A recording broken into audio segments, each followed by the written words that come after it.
Hey everybody, I'm here today to show you how to position your hands on the steering wheel.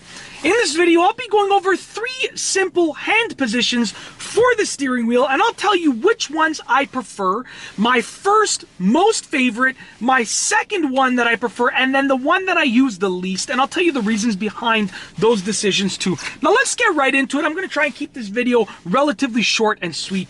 The first position is the one that I like the most, and that's the 10 and 2 position. Now if you can imagine your steering wheel as a clock, this would be 12 o'clock, and if I take my right hand and I bring it to the 2 o'clock position, and my left hand and I bring it to the 10 o'clock position, what I have here is a great steering wheel positioning for my hands.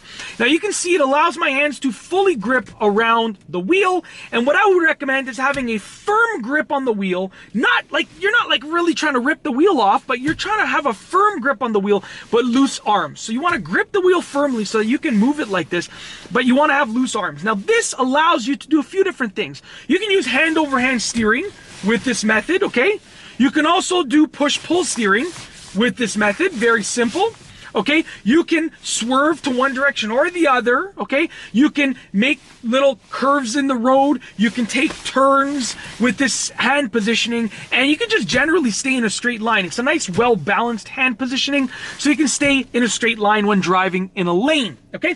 The second hand position that I want to outline, it's the one that I use not as frequently as the 10 and 2, is the 9 and 3. So once again, we have 12 o'clock, 3 o'clock is right over here, 9 o'clock is right over here. Now, I like this position because it gives me access to all of the controls over here. But I can't fully grip the steering wheel. As you can see, because of these pillars right here, I can't fully grip the steering wheel. Okay, as you can see right here, I'm just like, I'm sort of circling my hands around it, but I can't get a complete grip like I can with the 10 and 2. So with the 9 and 3, what I like to do is I like to use it just to maneuver the car when I need these. So let's say I'm driving like this, okay, and I want to switch lanes. I would then switch to the 9 and 3, and then I would use my turn signal, or I would turn on my windshield wipers just like that. I would do whatever I needed to do. Then I would go back to the 10 and 2, okay? Now on occasion, I would go from the 10 and 2 and I'd just move one hand down. So I'd keep my right hand at 2 o'clock, but I'd move my left hand to 9 o'clock. And this would be like sort of the 9 and 2. And it allows me to use this, or I would keep this hand over here at the 10 o'clock position, and my right hand would be at the 3 o'clock. So it'd be the 10 and 3, and I could, once again, do whatever I needed to do with that lever, okay?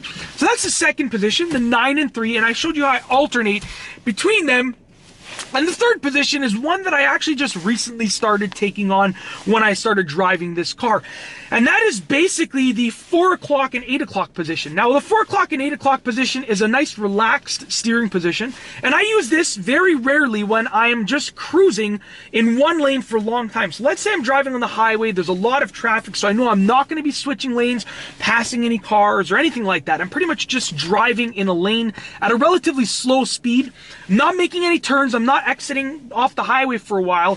I usually take on this steering position just for a little bit. It gives my shoulders a rest, and it allows me to just control the car in a straight line. Now, obviously, this isn't as ideal for turning, at least according to me, because when I turn, I'm going a long distance right here with my hands being very apart, very far apart.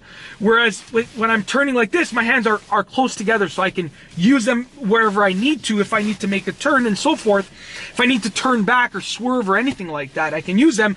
This is still a good position from time to time, in my opinion. Now, those are the 3 hand positions that I use for two-handed positioning on the steering wheel, and I would recommend, like I said, the 10 and 2 as the primary, 9 and 3 as the secondary, and then sort of the 8 and 4 as the third or the tertiary one, okay? I think that's the word for thirdly, tertiary, I'm not sure. Anyways, those are the 3 hand positions for the steering wheel, and I've basically shown you how to position your hands on the steering wheel. I've shown you 3 different ways to do it, and I hope that this video was nice and short and sweet and easy to understand. Be sure to give it a thumbs up if you liked it. Let me know down below as a comment, which steering wheel hand positions do you use? Which ones do you like the most? Did I outline the ones that you used? And if not, which other ones that I didn't outline do you use? Let me know down below as a comment. And of course, be sure to subscribe for more great car and driving videos just like this one. And that's all I have for you today. Thanks for watching.